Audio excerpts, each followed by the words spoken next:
Mr. Ray. Yeah, so we're moving on to Chapter 3. If we're doing our job, we ought to be done with this about 3:10, and then that would allow us to maybe talk about Chapter 4 as well today before the close of business.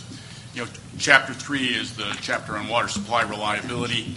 An important part of its narrative is a definition of water supply reliability that has attracted comments from a number of different folks. And that's in the opening pages of the chapter. And then the chapter includes 2 policies and 19 recommendations regarding increased water conservation and expanding local and regional water supplies, improving groundwater management, improving conveyance and storage, including completing the BDCP, and then improving water management information. Our own list of open issues, things that we want to bring to your attention. One regards the WRP1, about which I suspect you'll hear from many people on the panel as well as people in the audience.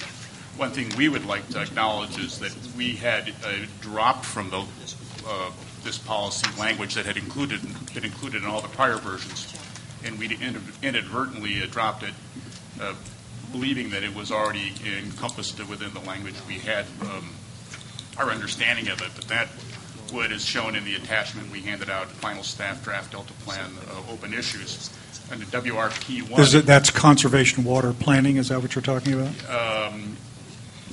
It would be on page 2 of that spreadsheet. Yeah, under Chapter 3, WRP1, and at the end of that section is the phrase, including requirements for adoption of rate structures that promote water-efficient practices and conservation. Yeah, we have a list of ways that folks can show they're in compliance with their efforts to reduce use and diversify their local supplies, and one would obviously be adopting rate structures that promote water-efficient practices and conservation. We'll be bringing forward as well to illustrate how we think WRP2 would apply an appendix that describes the water contracting processes that are used by the State Water Project and the CBP. And the final recommendation is a revision to the recommendation on WRR15 about this work group that would review water transfers. And we'd like to clarify that the purpose of that work group, which would include not just agencies but also stakeholders, would be to identify and recommend measures that would reduce procedural and administrative impediments to water transfers and protect water rights and environment.